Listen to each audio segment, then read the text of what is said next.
एक गांव में रामू नाम का गरीब किसान रहता था। उसके पास बस एक छोटा सा खेत था। दिन रात मेहनत करता, लेकिन फिर भी पेट भर खाना मुश्किल था। एक साल सूखा पड़ा। एक गांव में रामू नाम का गरीब किसान रहता था। उसके पास बस एक छोटा सा खेत था। दिन रात मेहनत करता, लेकिन फिर भी पेट भर खाना मुश्किल था।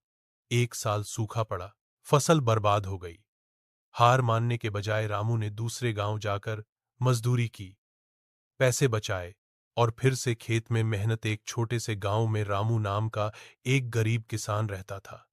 उसके पास बस एक छोटा सा खेत था और खेती ही उसका एकमात्र सहारा। हर दिन वह सुबह सूरज उगने से पहले खेत पर पहुंच जाता और देर रात तक मेहनत करता।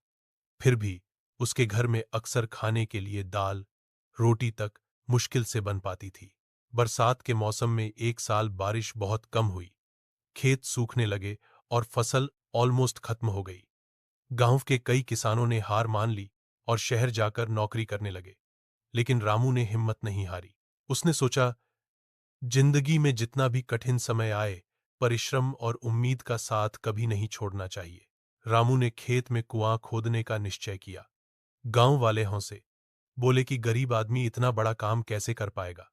लेकिन रामू को अपनी मेहनत पर भरोसा था। धीरे धीरे उसने कुआं खोदा। कई दिन लगे, हाथों में छाले पड़ गए, लेकिन उसने हार नहीं मानी। आखिरकार उसके परिश्रम ने रंग लाया। कुएं से पानी निकल आया। उसी पानी से रामू ने अपनी सूखी फसल को बचा लिया। कुछ महीनों बाद उसकी फसल खूब हरी भरी हुई और उसने अच्छा अनाज पैदा किया।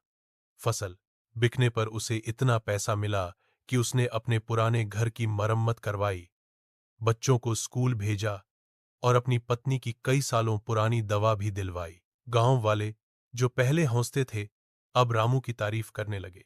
वे बोले, सच्ची जीत उसी की होती है जो मुश्किलों के आगे झुकता नहीं। रामू मुस्कुराया और बोला,